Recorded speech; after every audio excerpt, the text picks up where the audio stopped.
The October rain had been falling for 3 days straight, turning the Ferrante estate's gravel driveway into a treacherous river of mud and stone. I stood at the kitchen window, watching the storm lash against the glass, my hands submerged in soapy water as I scrubbed the remnants of the family's dinner from bone china plates that cost more than I made in a month.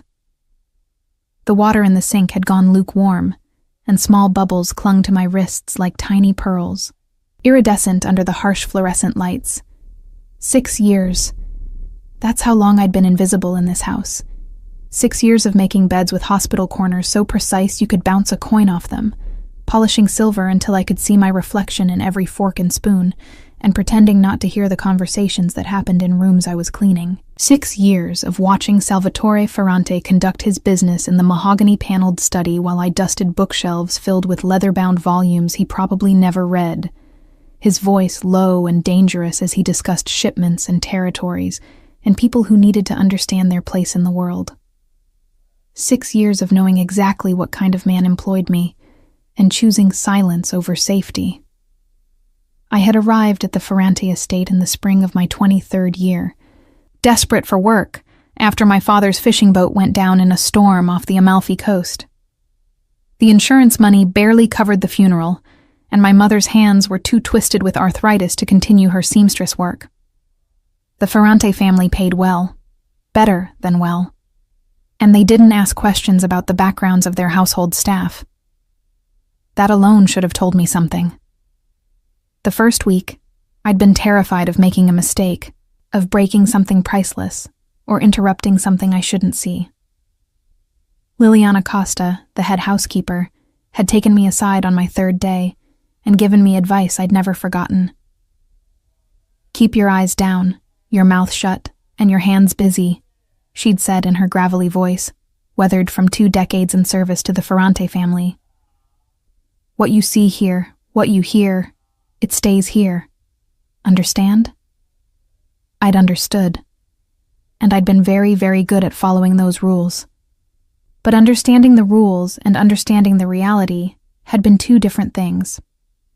It took me 3 months to realize that the shipping business Salvatore ran wasn't just about legitimate cargo containers. It took me 6 months to recognize the patterns, the late-night meetings, the men who arrived in expensive cars and left looking either satisfied or terrified, the occasional appearance of someone with bruised knuckles or a barely concealed bandage. It took me 8 months to clean the study one morning and notice the faint copper smell that no amount of lemon polish could quite mask, and to see the tiny dark spots on the underside of the desk that looked like spattered paint but weren't. I should have left then. Should have packed my single suitcase and disappeared into the night. Found work somewhere else. Anywhere else. But the money I sent home each month kept my mother in her little apartment with heat and food and medicine for her hands. And there was something else. Something I barely admitted to myself, even in the privacy of my own thoughts. I was good at this job. Good at being invisible. At anticipating needs before they were spoken. At maintaining the machine-like efficiency that kept the household running smoothly. In a strange way, I had power here. Not the kind that came from money or violence, but the quiet power of someone who knew where everything was, who understood the rhythms of the house, who could make problems disappear before they became visible. And Salvatore had never once acknowledged my existence beyond the most basic courtesies. "Thank you, Benedetta," when I brought his morning espresso. A nod when I refreshed the flowers in his study. He looked through me the way wealthy men look through servants. We were furniture that happened to move. That should have been a comfort. Instead, on nights when I lay in my small room in the servants' quarters, staring at the ceiling and listening to the old house settle around me, I sometimes wondered what it would be like to be seen by those dark, intelligent eyes. Really seen, not as the maid or the invisible woman who knew too much, but as myself. It was a dangerous thought, and I always pushed it away. "Benedetta, the linens in the master suite need changing before Signor Ferrante retires." Liliana's voice cut through my reverie, sharp and efficient. The head housekeeper had appeared in the doorway like a ghost, her steel-gray hair pulled back in its usual severe bun. She was 63, thin as a rail, and ran the household with the precision of a general commanding troops. "Of course, Signora Liliana. I'll go up now." I dried my hands on the dish towel, smoothing down my black uniform dress and checking that my hair was still neatly pinned. Even after 6 years, I maintained the standards she'd drilled into me from day one. I climbed the servants' staircase to the second floor, my footsteps silent on the carpeted steps. The mansion sprawled across the hilltop like a sleeping beast, 3 floors, 18 bedrooms, and enough history to fill a library. The Ferrante family had owned this land for 4 generations, building their fortune first through olive oil and wine, then through ventures that became progressively less documented in official records. The master suite occupied the entire east wing of the second floor. I unlocked the door with my passkey and stepped into the familiar space. All dark wood and darker secrets. The room smelled of sandalwood and expensive cologne, with undertones of the leather-bound books that lined one wall. A massive 4-poster bed dominated the center, its posts carved with intricate designs that probably had some family significance I would never know. I moved through the familiar routine, stripping the bed with efficient movements, my hands working automatically while my mind wandered.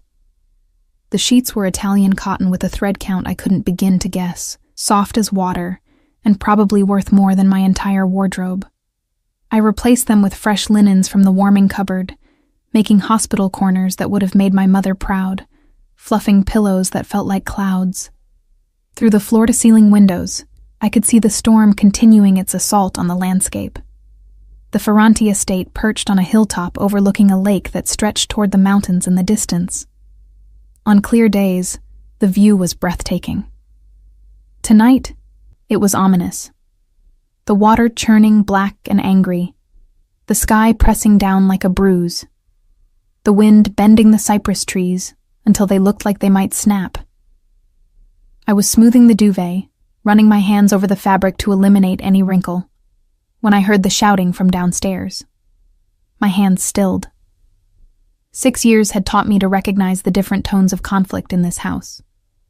Business disagreements were conducted in controlled voices behind closed doors, all measured words and veiled threats. Family arguments were loud but brief, usually between Salvatore and Adriano, about matters I didn't fully understand. This was something else entirely. Panic, urgency, the kind of fear that made voices crack and rise. I moved to the door, opening it just enough to hear clearly. The sounds were coming from the main foyer, echoing up through the grand staircase. Can't reach him on the phone. Has anyone tried the radio in the car? Said he was going to the north property to meet with Esposito about the contracts. In this storm, on those roads, he should have been back an hour ago. Adriano Ferrante's voice, Salvatore's younger brother, rose above the others with the kind of command that came naturally to men in this family. Send men to search, now. Split up. Half take the main road, half take the north route. Check the cliff road first. My stomach dropped like a stone into dark water. The cliff road. I knew it well. Had ridden in the car with Liliana once when we went to pick up special supplies from the village. The narrow path hugged the mountainside, barely wide enough for one vehicle, with nothing but a flimsy metal guardrail between the asphalt and a 100-foot drop to the lake below. On sunny days it was treacherous. In weather like this, it was suicide. I should have returned to my duties. Should have finished the linens, straightened the bathroom towels, checked that the fresh flowers in the vase hadn't wilted, gone back to the kitchen, minded my business as I had for 6 years. That was the safest path, the smart path, the path that had kept me employed and alive in a house where asking questions or showing too much initiative could be dangerous. But my feet carried me down the hall, past the guest rooms and the gallery of family portraits, down the grand staircase with its polished banister and runner carpet that muffled my steps. I could see the group gathered in the foyer, Adriano in the center, his dark hair disheveled as if he'd been running his hands through it, surrounded by at least 8 men in dark suits. Some I recognized as drivers and security. Others had the hard look of men whose job descriptions didn't appear on any official payroll. "Signor Adriano." My voice came out quieter than I'd intended, but somehow it cut through the chaos. Every head turned toward me, and I fought the instinct to step back under the weight of their collective attention. Adriano's eyes focused on me, dark like his brother's, but where Salvatore's gaze was often cold and calculating. Adriano's held a warmth that had always made me slightly less afraid of him. "Benedetta. What is it?" I descended the last few steps, my hands clasped in front of me to hide their trembling. "The cliff road, signore. After 3 days of rain, the shoulder will be soft. The drainage there has never been good. I've heard Liliana complain about it for years. If a car went off." I couldn't finish the sentence, but I didn't need to. His expression shifted, understanding dawning with a terrible clarity. "The lake. Christ. If the car went into the water, searching the road won't help. Someone needs to check the shoreline, and quickly." One of the men, Dimitri, I thought, one of the senior security staff, stepped forward. "I can take the boat, but in this storm, in the dark." "I'll go with him." The words were out of my mouth before I could think them through, before I could calculate the risks or consider the implications. I know this property better than anyone except Liliana. I know where the currents are strongest, where debris collects. If the car went in, I can help find it. For a moment, the room was silent, except for the rain hammering against the windows like fists demanding entry. I could feel every eye on me, could sense the surprise in their gazes. The invisible maid, volunteering to search for the boss in a storm that was getting worse by the minute. Adriano studied me with an intensity that made me want to look away, but I held his gaze. I could see him calculating, weighing options, considering possibilities. Then he nodded once, sharply. "Go. Dimitri, take her. The rest of you, search every inch of road between here and the north property. Radio in every 10 minutes. Move."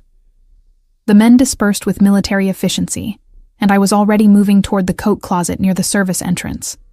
My practical mind cataloged what I would need: the heavy waterproof jacket that hung there, too large for me but better than nothing, boots from the mudroom, thick-soled and sturdy, a flashlight from the emergency kit that Liliana kept meticulously stocked. But underneath the calm efficiency, my heart was racing, and my hands shook as I pulled on the jacket. Why was I doing this? What insanity had possessed me to volunteer for this search? Salvatore Ferrante was a man who had ordered deaths as casually as he ordered his morning espresso. I had cleaned the study the morning after 3 men were killed in the East Warehouse. Liliana had mentioned it in passing, her voice matter of fact, as if violence was just another stain to be removed. I had served dinner to visiting associates whose faces appeared on the news a week later with the word "missing" underneath. I had pressed shirts that smelled faintly of gunpowder and polished shoes that might have walked through blood. I knew what he was. Knew it in my bones, in the careful way I'd learned to move through this house, in the nightmares that sometimes woke me at 3 a.m. And yet, when I imagined Salvatore Ferrante trapped in a car filling with water, struggling for breath as the lake claimed him, something in my chest constricted painfully. He was a monster, yes, but he was also the man who left generous bonuses for the staff every Christmas, who had quietly paid for the gardener's daughter's surgery when she needed a kidney transplant, who sometimes stood at his study window late at night staring out at the darkness with an expression of such profound loneliness that it made my throat tighten. I didn't love him. How could I? I barely knew him beyond his habits and routines, but in 6 years of invisible observation, I had seen glimpses of complexity that complicated the simple narrative of crime lord or monster. And maybe that was enough to make me pull on these boots and follow Dimitri out into the storm. The rain hit me like a wall of water the moment we stepped outside. Within seconds, I was soaked through, the jacket doing little to keep out the cold. Dmitri led the way down the stone path toward the boathouse, a flashlight beam cutting through the darkness ahead of us.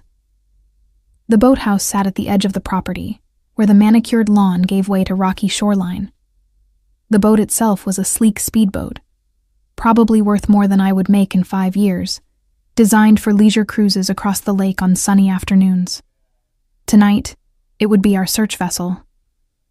Dmitri got the engine running while I climbed aboard, clutching the railing as the boat rocked in the choppy water. He handed me a second flashlight, and I clicked it on, sweeping the beam across the angry surface of the lake. "Which way?" he shouted over the combined roar of engine and storm. "North," I called back, pointing toward the cliff road. "Follow the shoreline. If he went off near the village turn, the current would carry the car toward the rocks near the old pine grove." The boat cut through the churning water, spray soaking us both as Dmitri handled the engine with expert precision. I swept the flashlight beam methodically across the shoreline, right to left, near to far, looking for anything out of place. The rain was relentless, soaking through my jacket, plastering my dark hair to my face and neck. My fingers ached from gripping the flashlight so tightly, but I didn't let up. We'd been searching for 20 minutes when I saw it. Fresh gouges in the earth at the cliff's edge, the soil dark and wet and torn. The guardrail was bent and twisted, hanging at an unnatural angle like a broken bone. "There!" I pointed, and Dmitri immediately steered us closer, the boat's spotlight illuminating the scene. The car was half submerged in the shallows, nose down in the rocky lake bottom, the back end jutting out at an angle that made my stomach turn. Even from a distance, I could see the spiderweb cracks in the windshield, the way the driver's side door hung partially open like a broken jaw. Water was pouring into the interior, and I knew with the certainty of someone who had grown up near the sea, that time was running out. Dmitri was already on his radio, calling for backup, his voice urgent but controlled. But I was moving before conscious thought could stop me, shrugging out of the heavy jacket because I knew it would only drag me down, kicking off the boots that would fill with water and pull me under. "Benedetta, wait." Dimitri's voice was lost in the storm as I dove. The cold was a physical blow, stealing my breath, making my muscles seize and my lungs scream for air. For a terrifying moment, I thought I had made a fatal mistake, that I would drown before I even reached the car. But then training from childhood swam to the surface. My father teaching me to swim in the Mediterranean, teaching me to respect the water but not fear it. And I forced my limbs to move. I swam toward the wreck, my dress becoming a leaden weight around my legs, fighting the current that tried to drag me toward deeper water. My hands found the car's doorframe, and I hauled myself closer, peering into the dark interior. Salvatore was still in the driver's seat, slumped forward against the deflated airbag, blood streaking down his face from a cut above his eye. The water was rising steadily, already up to his chest. In minutes, maybe less, it would be over his head, and if he was unconscious, he would drown. "Signor Ferrante!" I shouted over the storm, reaching through the open door to shake his shoulder. The fabric of his expensive suit was soaked, and beneath my hand, I could feel the solid muscle of a man who was no stranger to physical confrontation. "Salvatore!" I don't know why I used his first name. In 6 years, I had never once addressed him so informally. It would have been unthinkable, a breach of protocol that could have gotten me fired or worse. But something about the moment, the water, the storm, the very real possibility of death, stripped away the careful boundaries I'd maintained for so long. His eyes fluttered open, unfocused and glassy with pain. They were dark brown, I noticed with strange clarity, almost black in the dim light, with small flecks of gold that I'd never been close enough to see before. He tried to speak, his lips forming words, but only a groan emerged from his throat. The seatbelt. I could see it stretched across his chest, holding him in place, but the mechanism was crushed from the impact.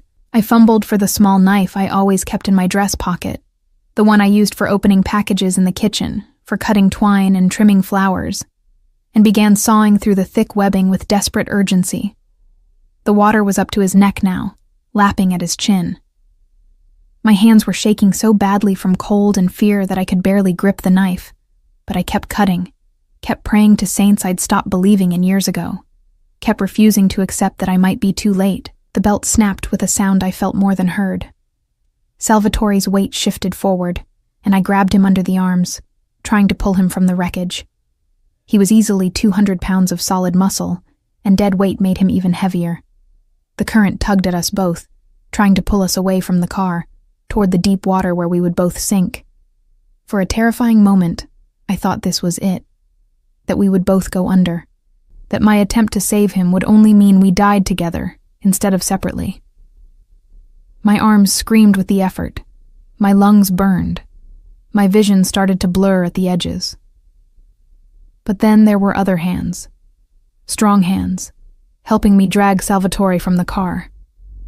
Dimitri had anchored the boat and come in after us, and together we struggled toward the vessel. Other men had arrived. I could hear shouts echoing across the water, see flashlight beams cutting through the rain like searchlights. But all that mattered was getting Salvatore out of the water, getting him to shore, getting him to breathe. We hauled him onto the boat with strength I didn't know I possessed. I immediately rolled him onto his side, just as my father had taught me when teaching water safety, and pressed on his back. Water poured from his mouth as his body convulsed, coughing and retching. His chest heaved with the effort of breathing, each breath a gasping wheeze that sounded painful but alive. Alive. His eyes opened again, clearer this time, focusing on something instead of staring blankly. They found mine in the darkness and rain, and for the first time in 6 years, Salvatore Ferrante really looked at me. Not through me, not past me, but at me. His gaze traveled across my face, my soaked hair hanging in dark ropes around my shoulders, my dress clinging to my frame, my lips probably blue from cold, and something shifted in his expression. His lips moved, forming words I had to lean close to hear over the storm and the shouts of the arriving men. "You came," he rasped, his voice barely audible, raw from lake water and trauma. "You came for me. Why?" It was a simple question, but the weight behind it was enormous. Why had I come? Why had I volunteered to search? Why had I risked my life for a man I barely knew? A man who probably couldn't even remember my full name most days. A man whose hands were stained with blood I couldn't see but knew was there.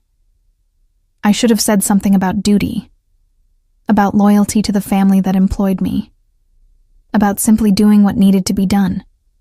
Instead, the truth fell from my lips before I could stop it, raw and honest in a way I hadn't allowed myself to be in 6 years. I couldn't let you die. Something profound shifted in his dark eyes. Surprise? Certainly. But also recognition, as if I'd confirmed something he'd suspected or revealed something he'd been waiting to see. His hand, cold and trembling from shock and exposure, reached up slowly to touch my face. His fingers traced the line of my jaw with a tenderness that made absolutely no sense, that contradicted everything I knew about him, everything I'd observed, everything I'd convinced myself was true. Then his eyes fluttered closed again, and panic seized me like a fist around my heart. "No, stay awake. Salvatore, stay with me. You have to stay conscious." Dimitri was already steering us toward shore, where an ambulance waited, its lights flashing red and white against the storm-dark sky like a beacon. Men rushed forward as we docked, medical professionals with equipment and efficiency, lifting Salvatore onto a stretcher with practiced precision. They surrounded him immediately, checking vitals, starting IVs, barking medical terminology I didn't understand. I stood on the boat, soaked and shivering so hard my teeth chattered, watching as they carried him away toward the ambulance. My legs felt like water, my arms ached, and I couldn't seem to catch my breath properly. Adriano appeared at my side, materializing out of the chaos like a ghost. He wrapped a blanket around my shoulders. the scratchy wool of an emergency blanket, the kind kept in first aid kits, and guided me off the boat. "You saved his life," he said quietly, his voice cutting through the noise and confusion. His hand on my shoulder was gentle but firm, grounding. "Benedetta, you saved my brother's life. He won't forget that. Neither will I." I nodded, unable to speak past the tightness in my throat, unable to process what had just happened.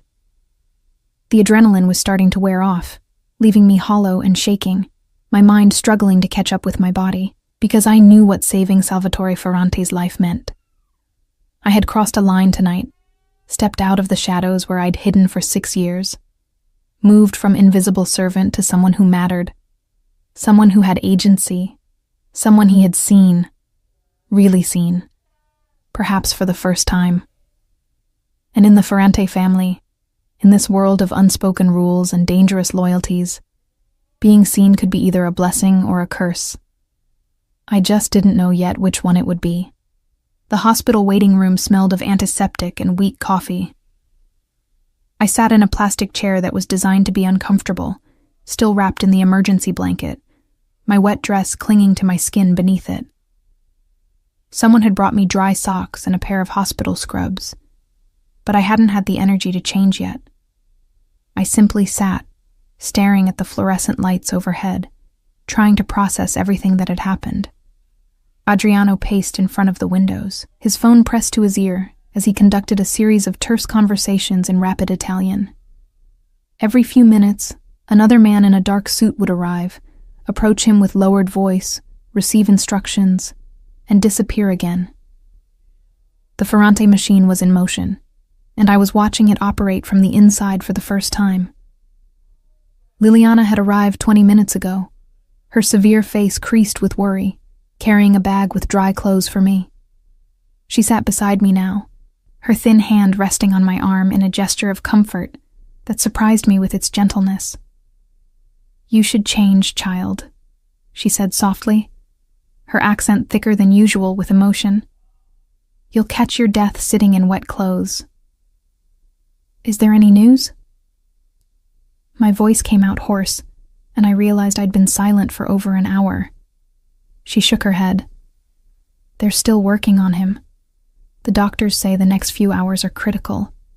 He took in a lot of water, and there's the head injury to consider. But he's strong, our Salvatore. He'll fight." Our Salvatore. The possessiveness in her tone spoke to decades of service, of loyalty that ran deeper than employment. I wondered if I would ever feel that sense of belonging, or if I would always be the outsider who happened to work here. "Liliana," I began hesitantly, "why did he go out in the storm, alone, on that road?" Her expression hardened, the momentary softness disappearing behind her professional mask. "That's not for us to question, Benedetta. You know that. But I had saved his life. Didn't that earn me the right to ask questions?" Still, old habits were strong, and I nodded in acceptance. The door to the waiting room opened, and a doctor in pale blue scrubs emerged. Adriano was at his side instantly, and I found myself standing without conscious decision, the blanket falling from my shoulders. "He's stable," the doctor said, and I felt my knees weaken with relief. The hypothermia was our immediate concern, but we've warmed him gradually. The head injury required stitches, but no surgery. His lungs are clear, surprisingly so, given how long he was in the water. He's lucky to be alive. "Can I see him?" Adriano asked. "He's asking for someone." The doctor consulted his clipboard. "Benedetta? Is there a Benedetta here?" Every head in the room turned toward me. I felt the weight of their stares. Surprise, curiosity, and in some cases, suspicion. Why would Salvatore Ferrante ask for the maid before his own brother? "I'm Benedetta," I said, my voice steadier than I felt. The doctor nodded. "He's been quite insistent. Room 412, 5 minutes only. He needs rest." Adriano's hand closed around my wrist as I moved to follow the doctor. His grip wasn't painful, but it was unmistakably a restraint. Benedetta, my brother is in a vulnerable state. Whatever he says to you. I know how to be discreet, Signor Adriano, I said quietly. 6 years in your household has taught me that much. Something flickered in his eyes. Respect, perhaps, and he released me. Of course. Go. The walk to room 412 felt endless. My heart hammered against my ribs with each step, and I couldn't quite identify the emotion churning in my chest. Fear? Anticipation? Something else I didn't want to name? I knocked softly before entering. The room was dimly lit, machines beeping softly in the background, monitoring vitals with mechanical precision. Salvatore lay in the hospital bed, his dark hair damp and pushed back from his forehead, a white bandage stark against his olive skin. An IV ran to his left arm, and oxygen tubes fed into his nose. His eyes were closed, but they opened when I approached, focusing on me with an intensity that made me want to step back. Benedetta, my name in his voice sounded different than I'd ever heard it. Not the absent acknowledgement of a servant, but something weighted with meaning. Signor Ferrante, I'm glad you're all right.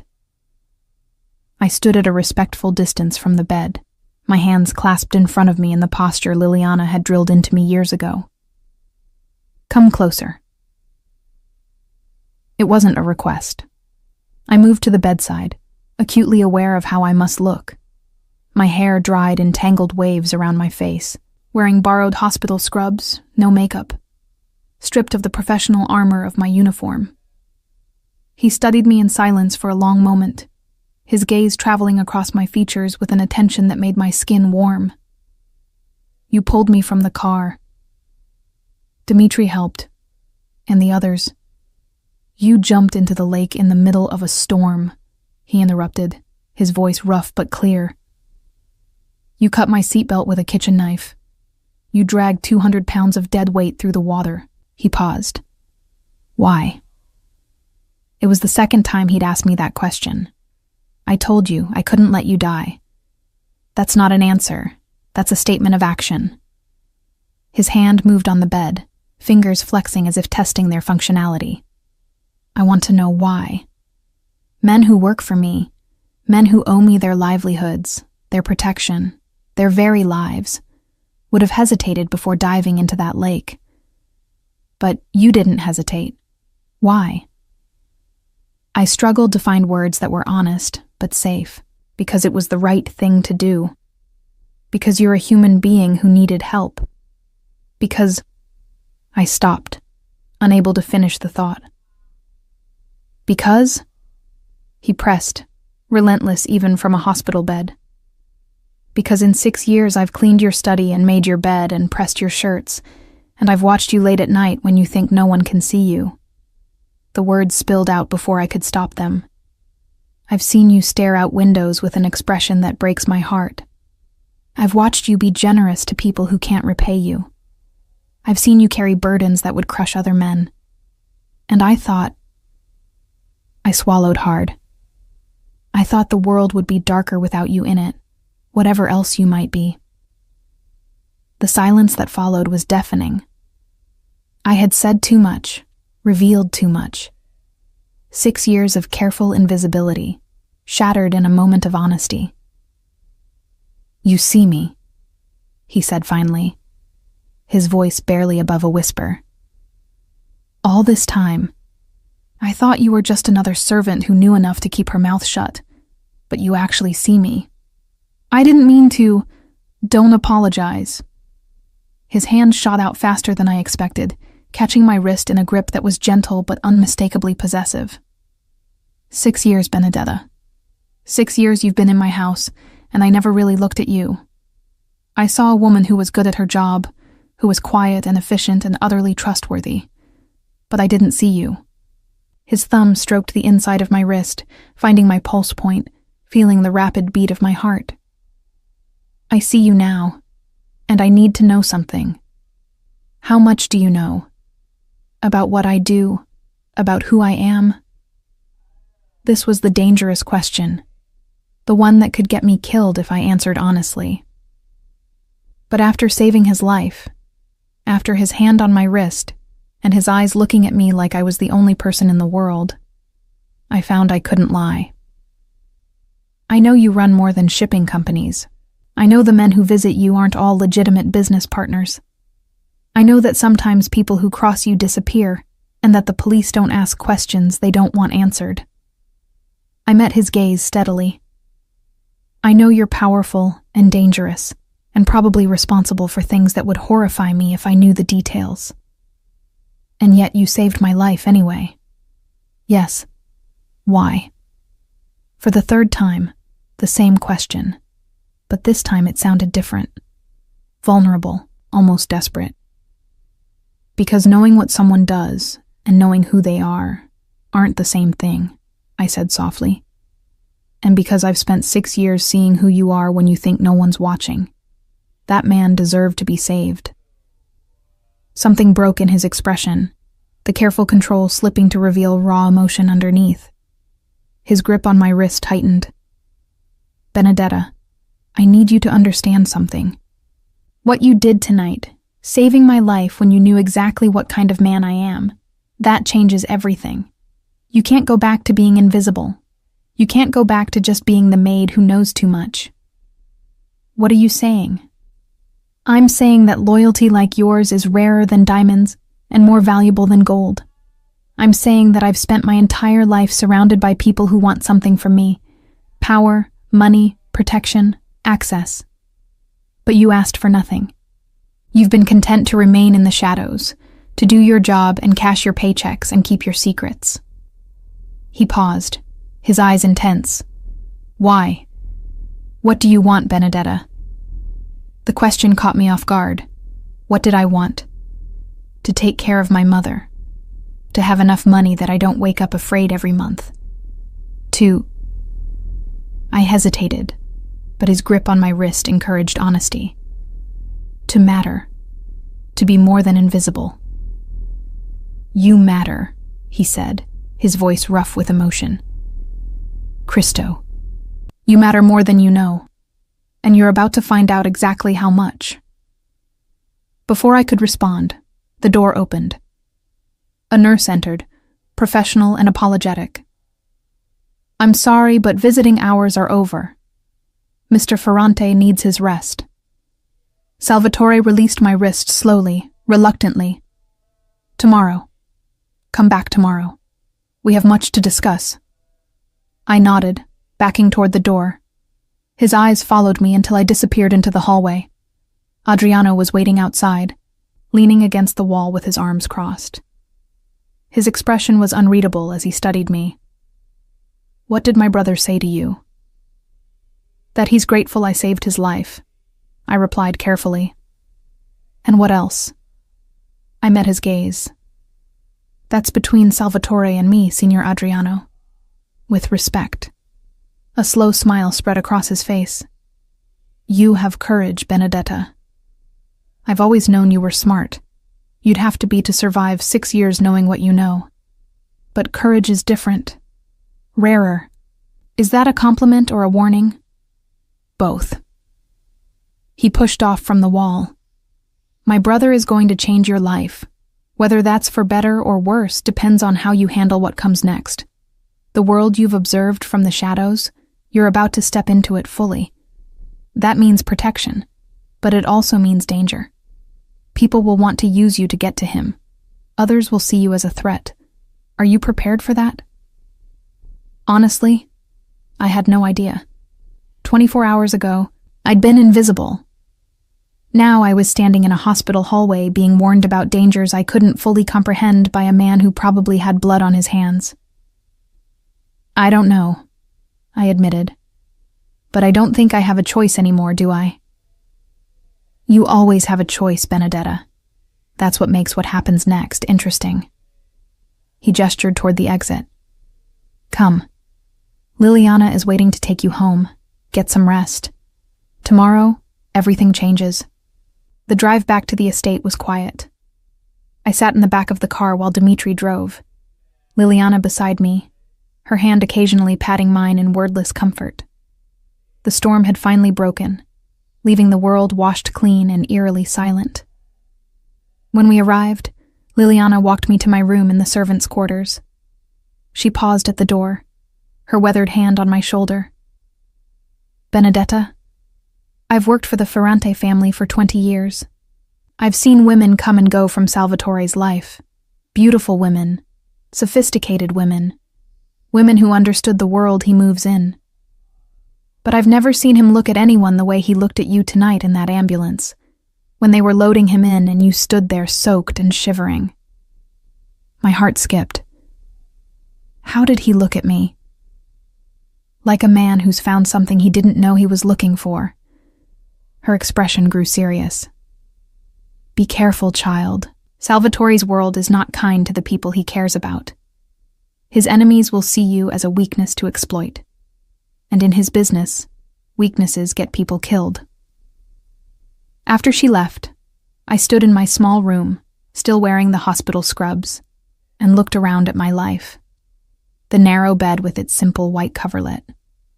The chest of drawers that held all my possessions. The small window that looked out over the garden.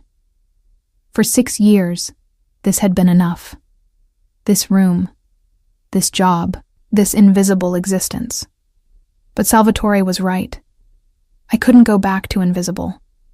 Not after tonight. I pulled out my phone and called my mother, hearing her familiar voice answer with concern. It was late, and I never called this late. "Mama, I'm fine. I just wanted to hear your voice." We talked for 20 minutes, about nothing and everything. She told me about her neighbor's grandson who had started university. I told her about the storm, leaving out the parts about nearly drowning and saving a Mafia boss's life. Just before we hung up, she said something that made my throat tight. "You sound different, Tesoro. Like something has changed." "Maybe it has, Mama. Maybe it has." That night, I dreamed of dark water and darker eyes, of hands reaching for me in the storm, of a voice saying my name like a prayer. I woke before dawn, as I always did, but I didn't go down to start my morning duties. Instead, I stood at my window, watching the sun rise over the lake, painting the water gold and pink, beautiful and deceptive in its calm. My phone buzzed with a text from an unknown number. "A car will pick you up at 10 a.m. You're not working today. You're visiting me at the hospital. And then we're going to have a very long conversation about your future. S." I stared at the message for a long time, my thumb hovering over the delete button. I could ignore it, could pack my bags, withdraw my savings, and disappear before anyone realized I was gone. Could go back to being invisible in some other city, some other house. But even as the thought formed, I knew I wouldn't do it, because for the first time in 6 years, someone saw me, really saw me, and whatever danger that brought, whatever complications it created, I found I wanted to be seen more than I wanted to be safe. I texted back a single word. Okay. The die was cast. My invisible life was over, and something new, dangerous, and terrifying was about to begin. The black Mercedes arrived at precisely 10 o'clock. Dimitri stood beside it, holding the door open with the same professional courtesy he'd shown me during the rescue. But something had shifted in the way he looked at me. There was respect there now, acknowledgement that I was no longer just household staff. I had dressed carefully that morning, pulling from the limited wardrobe in my small closet. A simple navy dress that Liliana had given me last year, modest but well-fitted. I'd braided my hair and applied minimal makeup, trying to find a balance between my servant self and whatever I was becoming. The hospital room was different in daylight. Salvatore sat propped up against pillows, his color better than the night before, though the bandage on his head remained stark white against his dark hair. He was reading something on a tablet, and he looked up when I entered, setting it aside immediately. "Benedetta, thank you for coming." He gestured to the chair beside his bed. "Sit, please." I sat, folding my hands in my lap, suddenly nervous under his direct attention. In the harsh fluorescent light of the hospital, I could see details I'd never noticed before. The small scar above his left eyebrow, the silver threading through his hair at his temples, the lines around his eyes that spoke of stress and sleepless nights. "How are you feeling?" I asked. "Like I drove off a cliff and nearly drowned," he said wryly. "But alive, thanks to you. The doctors say I can go home tomorrow if there are no complications." "That's good news." "Benedetta." He said my name with a weight that made me look up, meeting his dark eyes. "We need to talk about what happens next. But before we do, I need to know something. Last night, you said you knew what I was, what I do. I need you to be more specific. What exactly do you know?" I took a breath, steadying myself. "I know that your shipping business is a front for moving other things. I've heard enough conversations to piece that together, though I don't know specifics. I know you have arrangements with city officials that aren't exactly legal.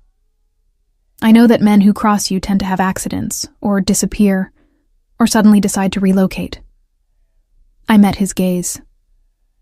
"I know you're what people call a crime boss, though I suspect that's an oversimplification of what you actually do, and this doesn't frighten you?" "It terrifies me," I admitted. "But being terrified and being unwilling to accept reality are different things. I've known what you were for years. If I was going to run, I would have done it already." "Why didn't you?"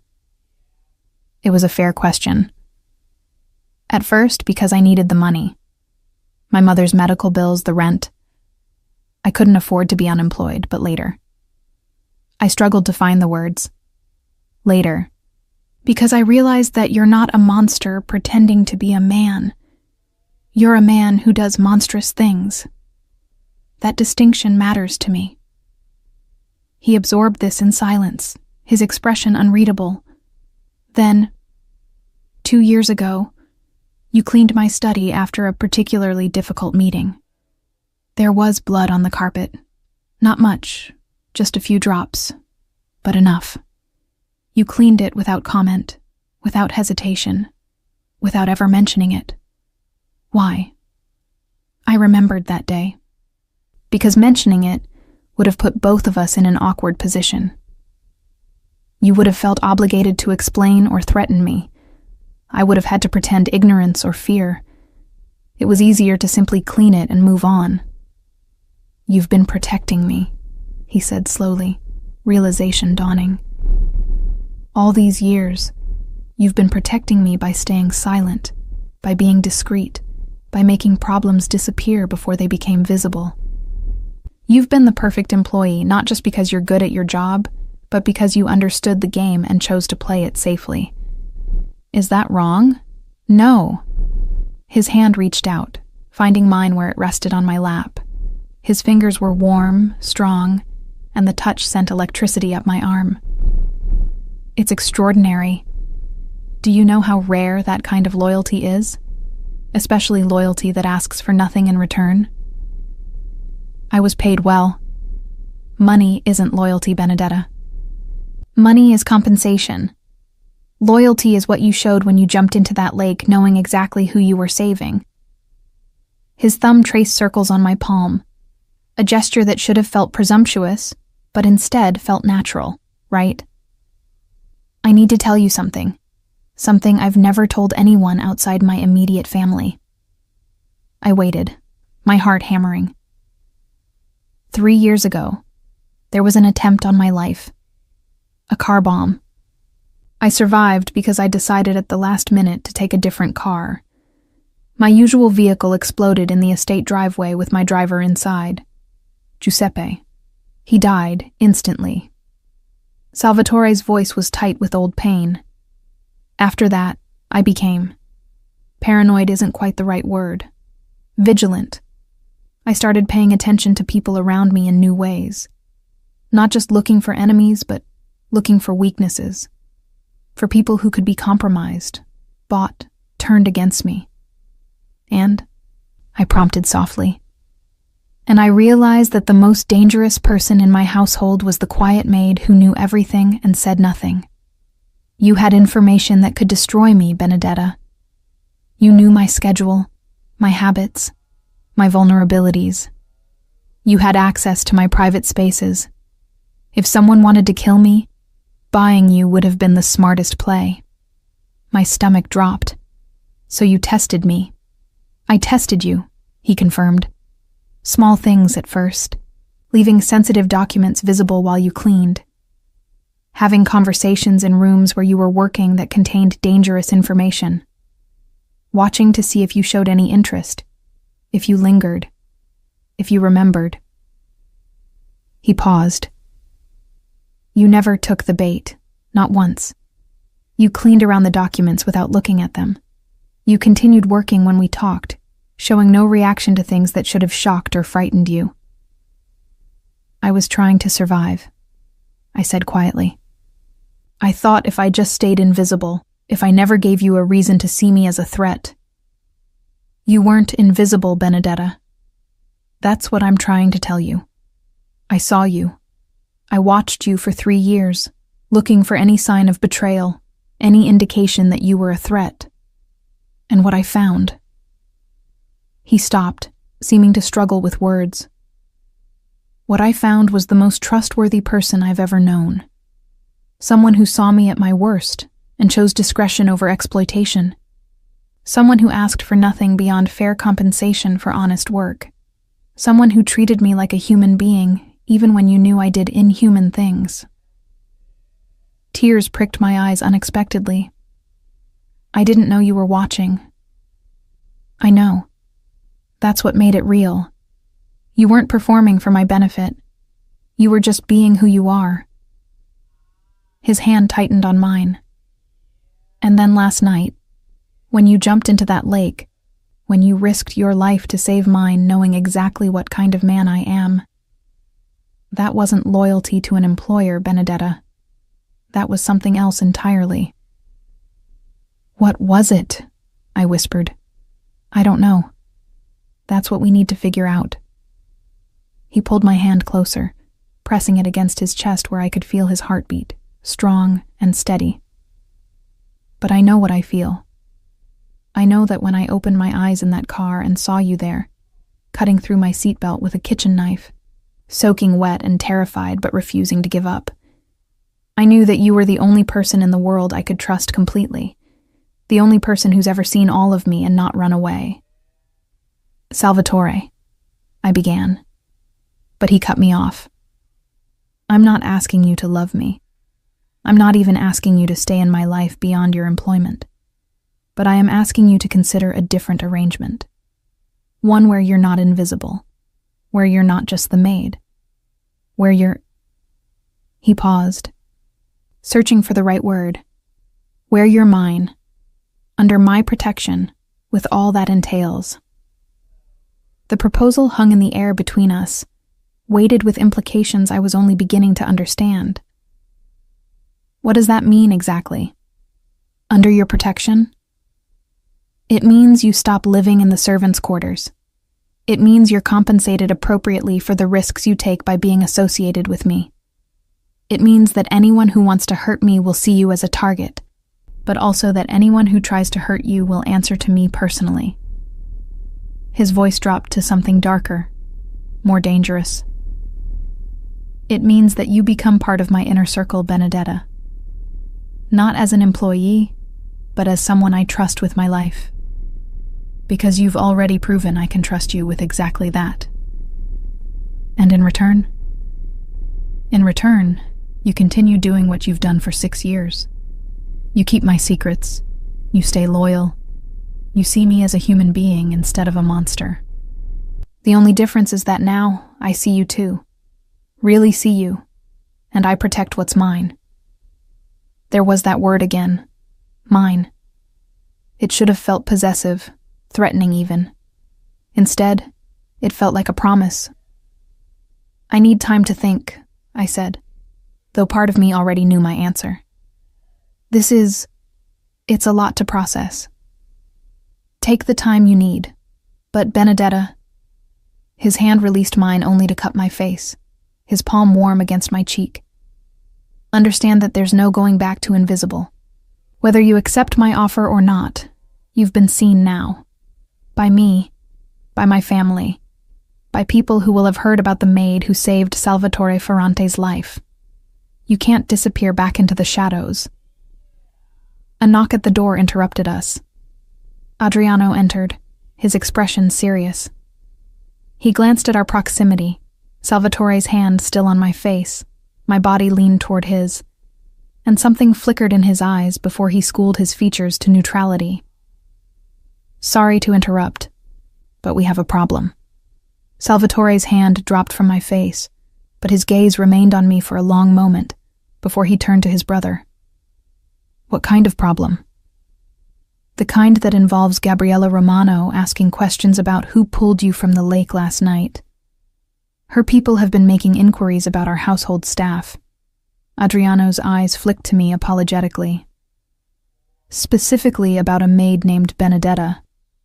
The name sent a chill through me. Gabriella Romano.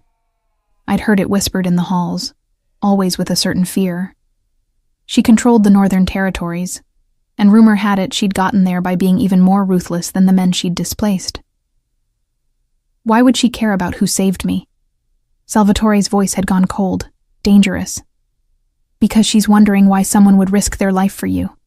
She's looking for leverage, weaknesses, and a maid who jumps into lakes to save you qualifies as both. Salvatore's jaw tightened. Increase security on the estate. I want a full protection detail on Benedetta, starting now. No one goes near her without clearance. Already done. But Salvatore, we need to consider. I know what we need to consider. Salvatore's eyes found mine, and I saw apology there and determination. Benedetta, I need you to go with Dimitri. He'll take you somewhere safe while we deal with this. Safe where? I asked, fear starting to creep in. A property I own outside the city. Secure, isolated, just for a few days while we assess the threat level. This was happening too fast. I can't just disappear. My mother, she'll worry. We'll contact her, tell her you're on a work trip. She'll be protected too, just as a precaution. He reached for my hand again, his grip urgent. Benedetta, please. Trust me on this. Gabriella Romano doesn't make idle inquiries. If she's interested in you, that makes you a target. And I can't... His voice broke slightly. I can't risk something happening to you because you saved my life. The irony of the situation hit me. I'd saved him, and now that act of courage had put me in danger. But looking into his eyes, seeing the genuine fear there, not for himself, but for me, I found I couldn't argue. Okay, I whispered. I'll go. Relief flooded his features. Thank you. Dimitri will stay with you. He's one of my most trusted men. He pulled me closer, pressing his forehead to mine in a gesture so intimate it stole my breath. I promise you, Benedetta. This will be resolved quickly. And when it is, when you're safe, we'll continue our conversation about your future. Our future. Dimitri appeared in the doorway, and I recognized the signal. Time to go. I stood, but Salvatore kept hold of my hand until the very last moment, his fingers sliding reluctantly from mine. Stay safe, he said. That's an order from your employer. I managed a small smile. Yes, Signor Ferrante. Salvatore, he corrected softly. When we're alone, it's Salvatore. The name felt dangerous on my tongue, intimate in a way that crossed boundaries I wasn't sure I should be crossing, but I nodded. Salvatore. His smile was brief but genuine, transforming his face from dangerous to breathtaking. Better. The safe house was a villa in the countryside, surrounded by vineyards and olive groves, beautiful, and isolating in equal measure. Dimitri showed me to a bedroom that was larger than my entire room at the estate, with windows overlooking rolling hills painted gold by the afternoon sun. There are 3 other men here, Dimitri explained. All Ferrante family security. You're safe, but don't leave the property without an escort. Understood? I nodded, feeling unreal. 24 hours ago, I'd been invisible. Now I was in protective custody because a rival crime boss saw me as a potential weakness in Salvatore Ferrante's armor. Liliana called that evening, her voice tight with worry. Benedetta, are you all right? They told me you had to leave suddenly.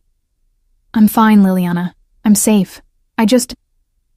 How could I explain any of this? Things got complicated. Complicated. She laughed bitterly. That's one word for it. Child, do you understand what's happening? Salvatore Ferrante has claimed you. By putting you under his protection, by moving you to a safe house, he's announced to the entire underworld that you matter to him. Do you know what that means? That I'm in danger. That you're in his world now. Really in it. There's no going back to invisible, Benedetta. Even if this threat passes, even if Gabriella Romano loses interest, you're marked now. As his. After we hung up, I stood at the window, watching the sun set over the vineyards, painting everything in shades of amber and crimson. My phone buzzed with a text. Are you settled? S. I typed back, yes, the villa is beautiful. Not as beautiful as the woman who saved my life. Sleep well, Benedetta. Tomorrow we'll talk more. I stared at the message for a long time, my heart doing complicated things in my chest. This man, this dangerous, powerful, complicated man, was seeing me. Really seeing me. And despite the fear, despite the danger, despite everything my rational mind was screaming at me, I found I wanted to be seen. I wanted to be his. The thought should have terrified me. Instead, it felt like coming home. 3 days passed in the villa like a strange dream. I woke to sunlight streaming through silk curtains, ate meals prepared by a chef I never saw, and walked the grounds with Dimitri shadowing me at a respectful distance. It was luxury beyond anything I'd ever experienced, but it was still a cage, gilded though it might be. Salvatore called every evening. At first, the conversations were brief. Updates on his recovery, assurances that the situation with Gabriella Romano was being handled. But on the 3rd night, our conversation shifted into something else entirely. Tell me about your childhood, he said, his voice warm through the phone. I realize I know almost nothing about you beyond what's in your employment file. I settled into the plush armchair by the window, tucking my feet beneath me. There's not much to tell. I grew up in a fishing village on the coast. My father owned a boat. My mother was a seamstress. We weren't wealthy, but we were happy. My father died when I was 23. Storm took his boat down. After that, my mother's arthritis got worse. She couldn't work anymore, and I needed to find something that paid better than the jobs available in the village. I paused.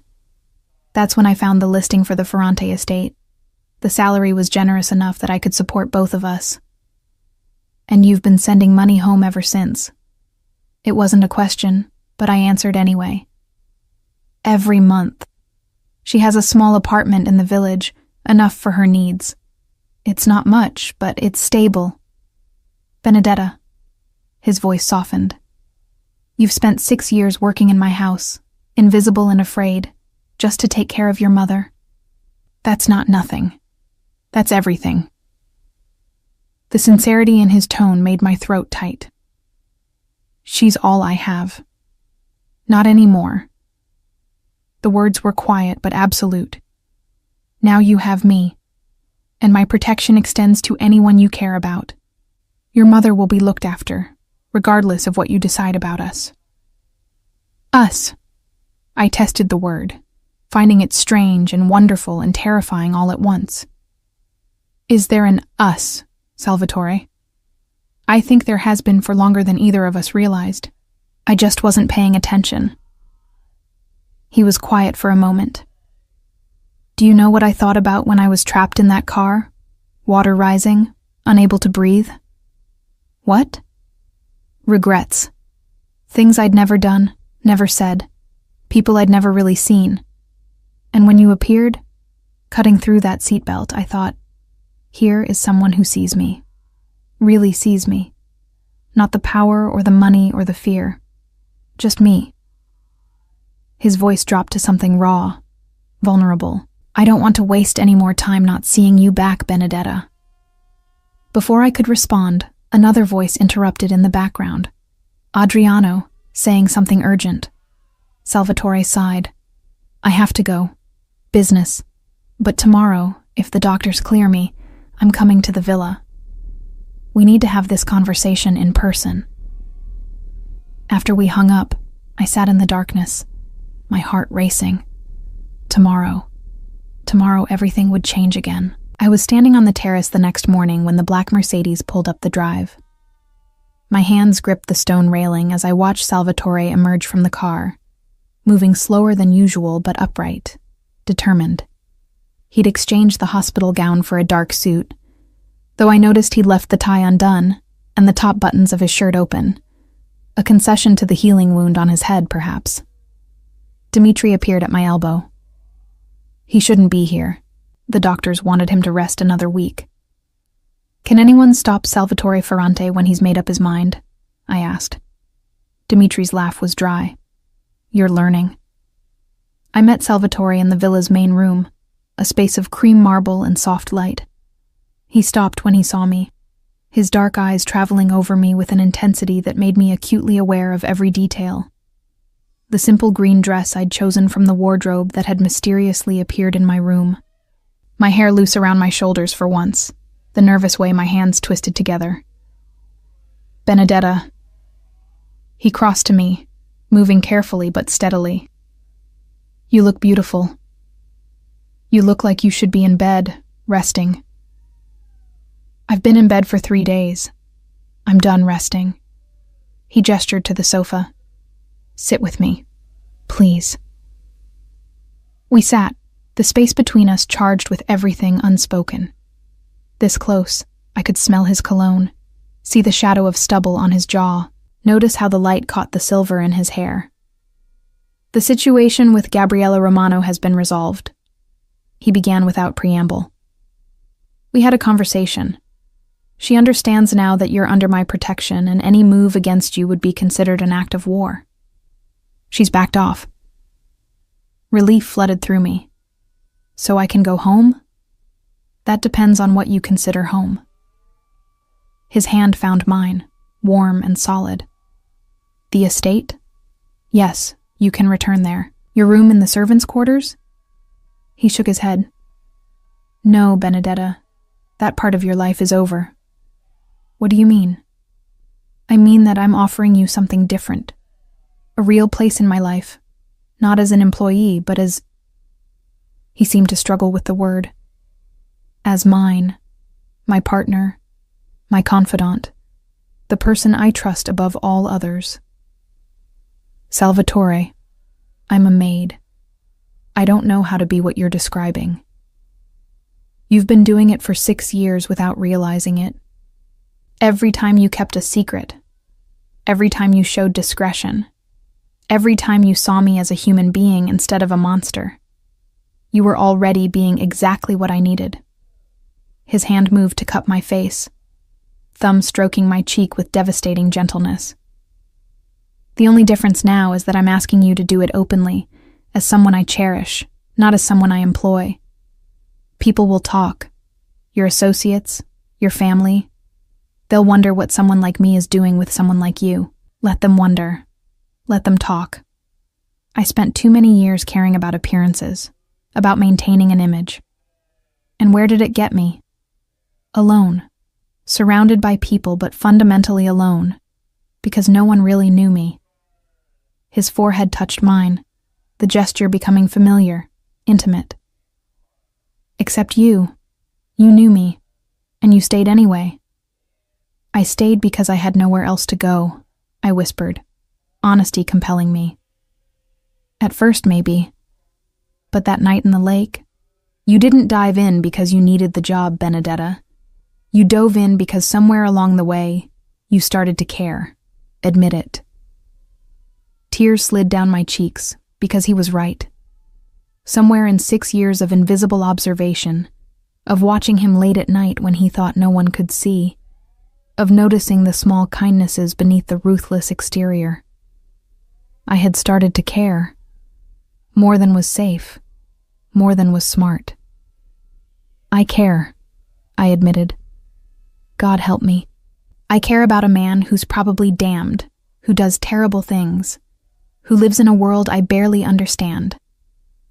I care, and I don't know what to do about it. You accept it.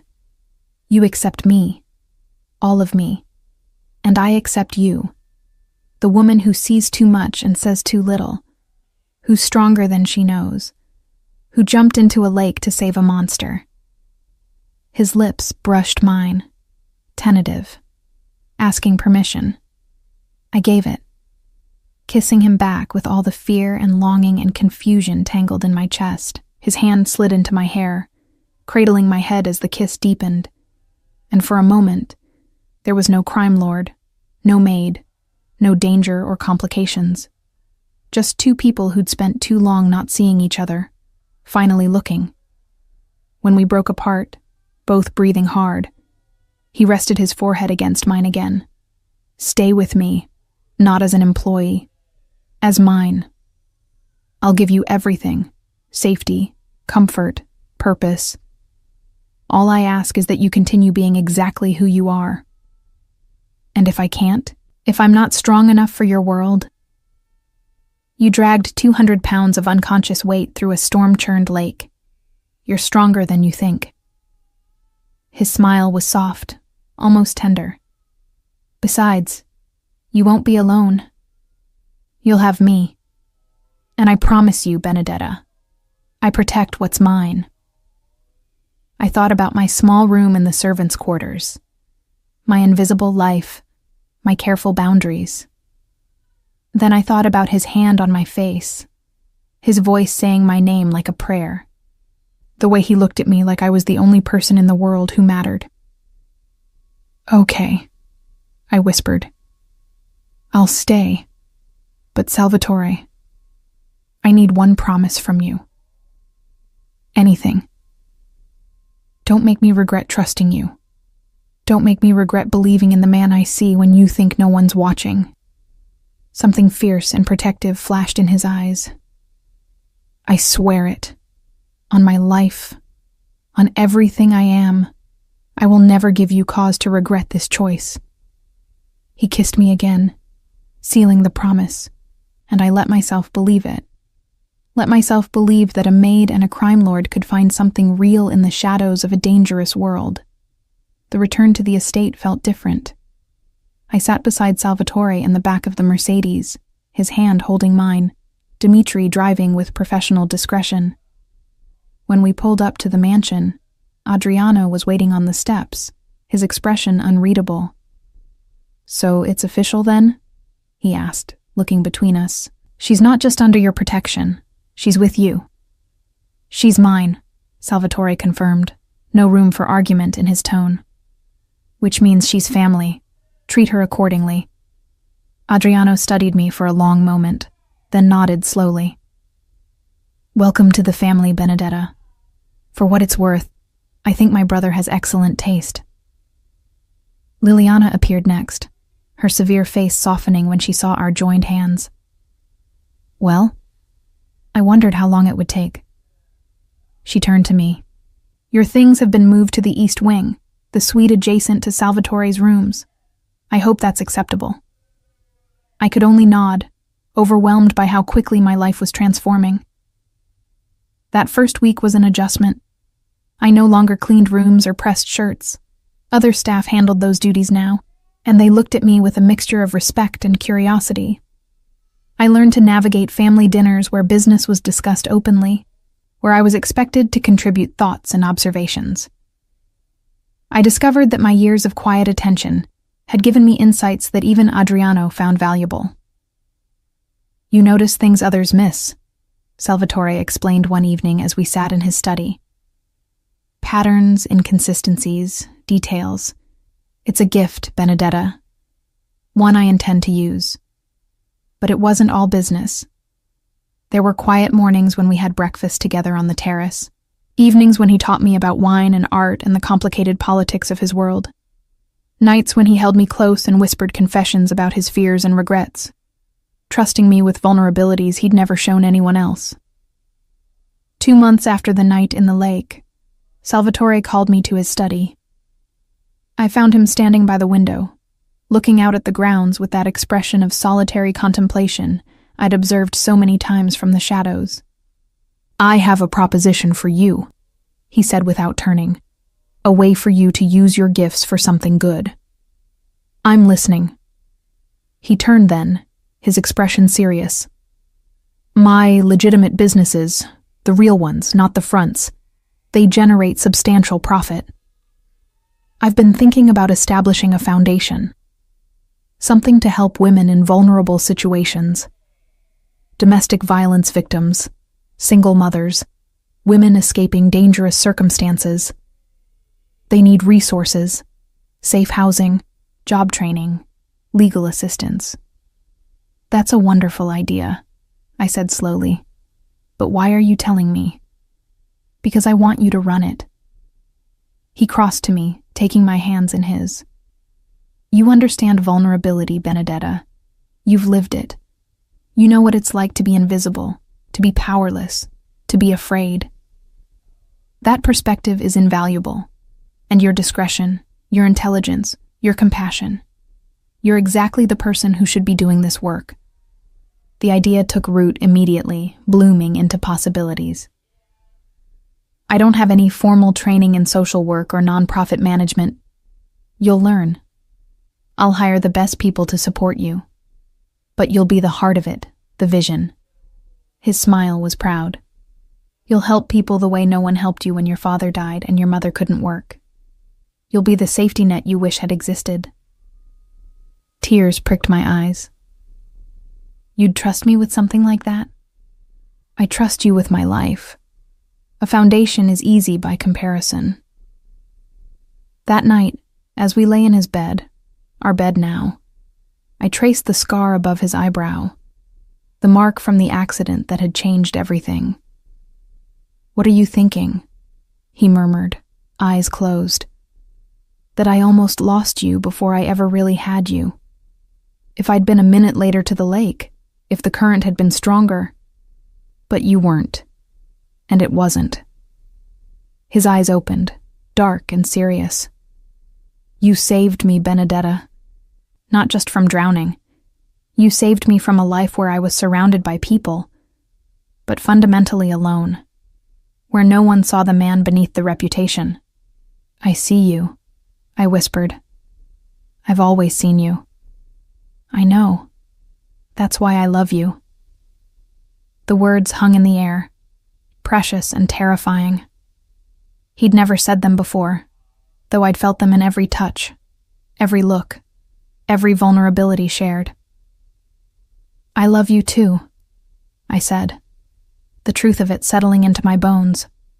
"Even though you're dangerous and complicated and live in a world I'm still learning to navigate, I love you." His kiss was answer and promise, and I let myself believe that we could build something beautiful from our impossible beginning. A maid and a crime lord, seeing each other clearly at last. The foundation became my purpose. Salvatore purchased a building in the city, a graceful old structure that had once been a convent, with high ceilings and rooms that could be converted into safe apartments. I threw myself into the work, learning everything I could about nonprofit management, trauma-informed care, and the complex needs of women escaping dangerous situations. Liliana became an unexpected ally.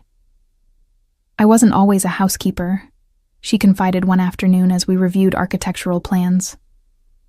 "When I was young, I ran from a violent husband. I had nowhere to go, no resources. If something like your foundation had existed then." She trailed off, but her meaning was clear. 6 months after Salvatore's proposal, we opened our doors. The first resident was a woman named Teresa, 24 years old with a black eye and 2 small children. She stood in the reception area, clutching her children's hands, looking terrified and hopeful in equal measure. "You're safe here," I told her, and meant it, because Salvatore had ensured that the building had security that rivaled military installations, that every woman who came through our doors was protected by the full weight of the Ferrante name. His reputation, the fear it inspired, became a shield for the vulnerable. "You're using your darkness to protect the light," I told him one night. "Do you see the irony?" "I see the justice," he replied. "I've done terrible things, Benedetta. I'm not going to pretend otherwise. But if I can use the power I've built through those terrible things to protect people who need it, maybe that's a start at balance." But our happiness was fragile, built on a foundation that could crack at any moment. The reminder came on a cold November evening, almost a year after the accident that had brought us together. I was working late at the foundation, reviewing applications for our job training program, when Dimitri burst into my office, his expression grim. "We need to leave. Now." "What's happened?" "Gabriella Romano. She's made a move against one of our warehouses. There are casualties. Salvatore wants you somewhere secure until we know the full scope of the situation." Fear iced through me. "Is he safe?" "For now. But Benedetta, Romano's people have been asking about you again, about the foundation.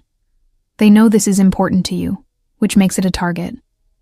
The idea that my work, my attempt to do something good, could endanger the women we helped made me sick.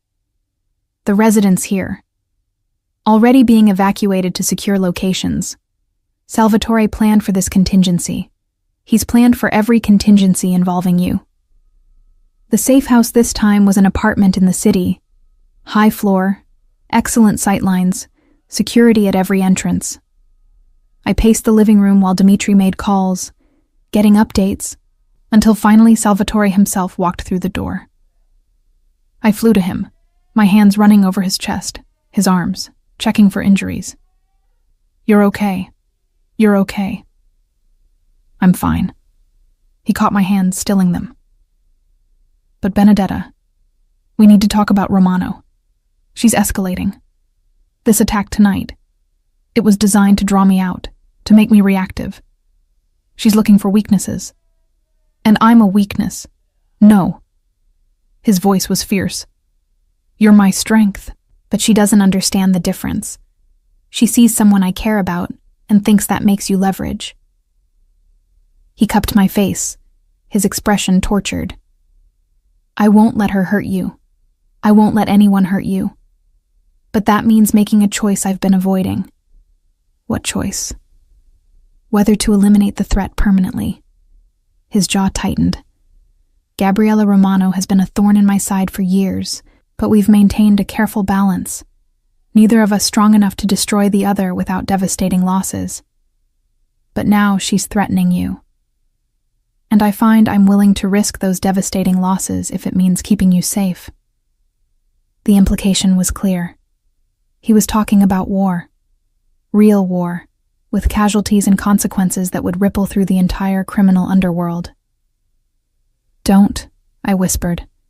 "Don't start a war over me." "Why not? You're worth it." "Because people will die, Salvatore. On both sides. And I can't be responsible for that." Tears slid down my cheeks. "I jumped into that lake to save a life, not to cause more death." He pulled me against his chest, his arms wrapping around me tightly. "Then what do you suggest? Because doing nothing isn't an option. Romano won't stop until she's either neutralized you as a vulnerability or used you to destroy me." I thought about Teresa and the other women at the foundation, thought about the life I'd built from invisible maid to someone who mattered, thought about the man holding me who'd given me purpose and love in equal measure. "What if we make it so I'm not a vulnerability?" I said slowly. "What if we show Romano that threatening me doesn't weaken you, it strengthens your position?" "I'm listening. The foundation. It's legitimate, completely legal, and it's saving lives. Make that more public. Attach your family name to it officially. Show that the Ferrantes aren't just crime lords. You're also philanthropists, community supporters. Make me visible in that world, respected in that world. Romano can threaten a secret girlfriend. It's much harder to threaten a public figure doing charitable work. Salvatore pulled back, looking at me with something like awe. You want to use legitimacy as armor. Why not? You've always said the best protection is making yourself too costly to attack. Make the foundation, make me too costly. If Romano moves against a charity helping vulnerable women, she loses face with everyone.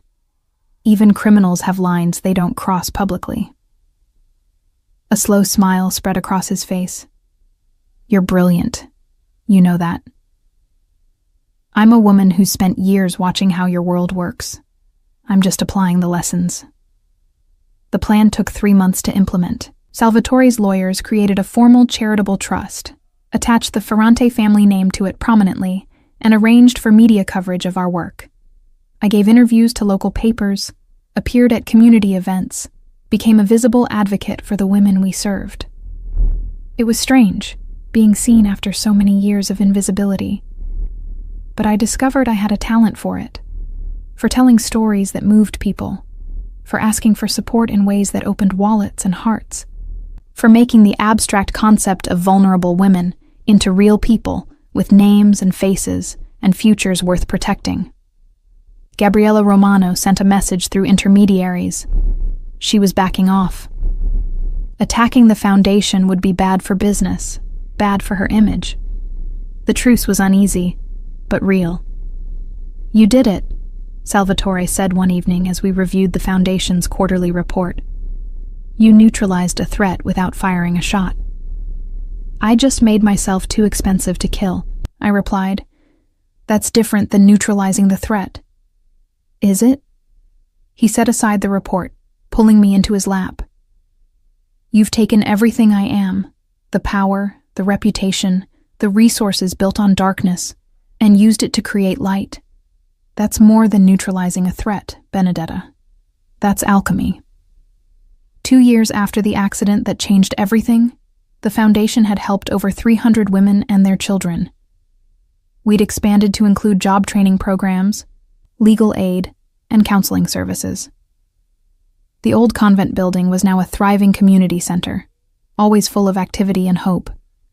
I stood in the main hall one afternoon, watching Teresa, our first resident, teach a computer skills class. She'd gotten her degree, started a career, rebuilt her life. Her children were thriving. She was proof that escape was possible, that new beginnings weren't just fantasies. It's something, isn't it? Adriano's voice came from beside me. He'd become a regular presence at the foundation, helping with security and logistics. What you've built here. What we've built, I corrected. This wouldn't exist without Salvatore's support. It wouldn't exist without you seeing the possibility.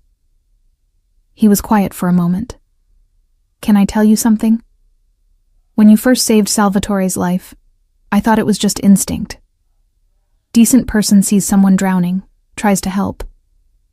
But watching you since then, I've realized it was more than that. You didn't just save his life that night. You saved him from the life he was living, alone, isolated, seeing everyone as either an asset or a threat. He saved me too, I said softly, from invisibility, from believing I didn't matter. You both saved each other. That's how the best loves work. That evening, Salvatore took me to dinner at an elegant restaurant in the city. It was the same place we'd had our first official date as a couple, back when I was still adjusting to being seen, to being his. You're nervous, I observed, noticing how he kept checking his watch. What's wrong? Nothing's wrong. Everything is very, very right. But I need to... He stopped, took a breath, then reached across the table to take my hand. Benedetta, 3 years ago, you pulled me from a sinking car. You saved my life. But more than that, you saw me. really saw me, all of me, and chose to stay anyway. Salvatore, let me finish. Please. His thumb stroked across my knuckles. I've spent my entire life building power, building an empire, thinking that was what mattered. But you taught me that power without love is just emptiness. You taught me that being seen, really seen, by one person who knows all your darkness and loves you anyway is worth more than controlling an entire city. He stood, coming around to my side of the table, and my breath caught as he lowered himself to one knee. The restaurant went quiet around us, but I barely noticed. All I could see was Salvatore, this powerful, dangerous man, making himself vulnerable in the most public way possible. Benedetta, you are my salvation, my better self, my conscience and my heart. Will you marry me? Will you let me spend the rest of my life trying to be worthy of the woman who jumped into a lake to save a monster? The ring was beautiful, a sapphire the color of the lake where I'd found him, surrounded by diamonds that caught the light. But it was his eyes I focused on, seeing the hope and fear and love tangled there. You're not a monster, I whispered. You're a man who does monstrous things sometimes, but who also creates foundations and protects the vulnerable and loves with everything he has. And yes, Salvatore, yes, I'll marry you. His smile was incandescent as he slipped the ring onto my finger, then stood and pulled me into a kiss that made the restaurant erupt in applause. But I barely heard it. All that mattered was this moment, this man, this impossible love that had grown from the seeds of a single act of courage. Always you, he murmured against my lips. From that moment in the lake, it was always you. The words sent a shock through me. What did you say? Always you. He pulled back slightly, his brow furrowing. What's wrong? Nothing's wrong. Everything is... I couldn't finish, overwhelmed by emotion. Because those 3 words crystallized everything, every moment of seeing and being seen, every choice to stay, every leap of faith. It had always been leading here, to this moment, to us. Always you too, I whispered back. Even when I didn't know it, it was always you. The wedding was planned for spring, 3 years and 2 months after the night I'd pulled Salvatore from the lake. We kept it relatively small. Family, close associates, and the women from the foundation who had become like sisters to me. The ceremony would take place at the estate, in the gardens overlooking the lake, where everything had changed. But first, there was one more obstacle to overcome. Marcello Esposito, Salvatore's longtime lawyer and advisor, requested a private meeting with me 2 weeks before the wedding. We met in Salvatore's study, the same room where I'd dusted bookshelves for 6 years, invisible and careful. Benedetta, I need to discuss something delicate with you, Marcello began, his weathered face serious. Something that Salvatore doesn't want to acknowledge, but that I feel you deserve to know. I'm listening. When you marry Salvatore, you become a Ferrante in every sense. That means protection, but it also means risk. His enemies will see you as a legitimate target. The foundation already makes you visible, but as his wife, that visibility increases exponentially. He paused. I need to know if you understand what you're signing up for. Because once you're married, there's no going back to invisible. There's no safe way out. I thought about my answer carefully. Marcello, I pulled a 200-pound man from a sinking car in the middle of a storm. I've spent 3 years building a life in a world I barely understood when I started.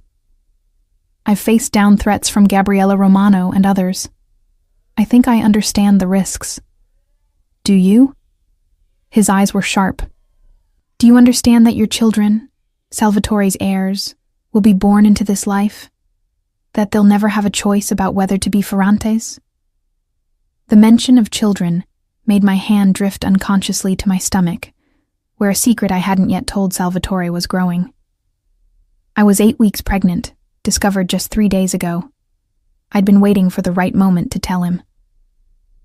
"I understand," I said firmly, "and I choose it anyway. Because the alternative is a life without him, and I've lived enough years invisible and alone. I'd rather face danger with Salvatore than safety without him." Marcello studied me for a long moment, then nodded. "You're stronger than you look, Benedetta. Salvatore chose well." After he left, I sat in the study, one hand on my still flat stomach, thinking about the future. A child, Salvatore's child, an heir to both his legitimate empire and his darker legacy. The thought should have terrified me. Instead, I felt a fierce protectiveness rise up. This child would be born into privilege and danger in equal measure, but they would also be born into love, into a family that had fought to be together, that had chosen each other against all odds, that had to count for something. Salvatore found me there an hour later, still sitting in contemplation. "Penny for your thoughts?" he asked, settling into the chair beside mine. "I have something to tell you."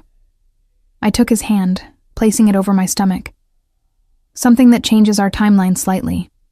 His eyes widened as understanding dawned. "You're pregnant. 8 weeks. I found out 3 days ago." I searched his face anxiously. I know we hadn't planned this yet, that we were going to wait until after the wedding. His kiss silenced my worried rambling. When he pulled back, his eyes were bright with unshed tears. "A baby. We're having a baby. You're not upset?" "Upset?" He laughed, the sound full of wonder. "Benedetta, you've given me everything. Love, purpose, a reason to be better than I was. And now a child? How could I be anything but grateful?"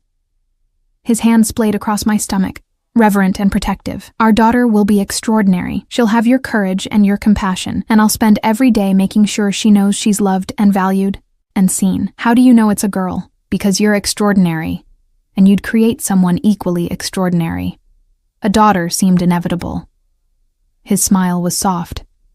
"Though I suppose I'll love our son just as much if I'm wrong."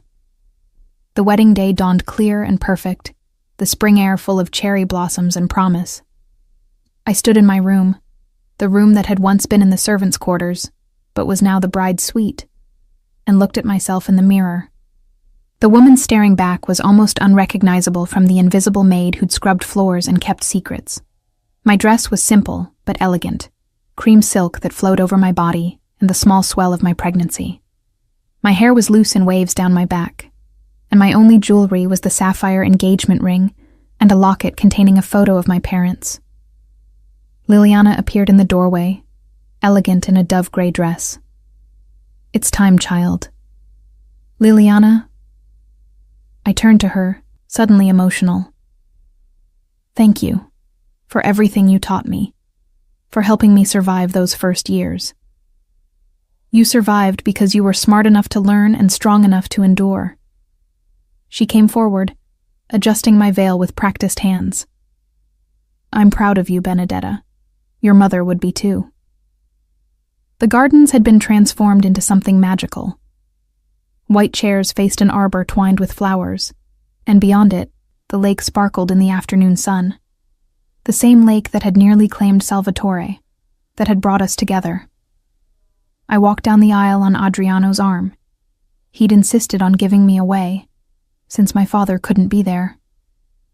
At the end of the aisle stood Salvatore, magnificent in a dark suit, his eyes fixed on me with such intensity that the rest of the world fell away. The ceremony itself was a blur. I remember the priest's words, remember sliding a ring onto Salvatore's finger and feeling him do the same to mine. Remember his voice, steady and sure, as he promised to love and protect me all the days of his life. But the moment that stayed with me, that crystallized into perfect clarity, came after we were pronounced husband and wife. Salvatore pulled me close, his forehead resting against mine in that gesture that had become ours, and whispered 3 words that weren't part of the traditional vows. "Always been you." The same words from the restaurant, but now they carried the weight of everything we'd built together. 3 years of seeing and being seen, of choosing each other despite the complications, of building something beautiful from the wreckage of a sinking car and a storm-dark lake. Always been you too, I whispered back, and kissed my husband as applause erupted around us. The reception was held in the estate's grand ballroom. Teresa gave a speech about the foundation, about how the work we did was changing lives. Adriano toasted us with champagne, his words surprisingly moving as he talked about the brother he'd gotten back when I'd pulled him from the lake. But the moment I treasured most came late in the evening, when Salvatore and I slipped away to the terrace overlooking the lake. The party continued inside, but we needed a moment of quiet, just us. "What are you thinking?" I asked, leaning against his side, his arm warm around my shoulders. That 3 years ago, I drove off a cliff, and it was the best thing that ever happened to me, because it brought me you. His hand moved to rest on my stomach. Brought us this, a family I never thought I'd have. You know what's funny? I looked up at him, seeing the man beneath the reputation, the human behind the monster. For 6 years, I thought I was invisible in your house, but I was wrong. You saw me even then. You were watching, testing, trying to understand who I was.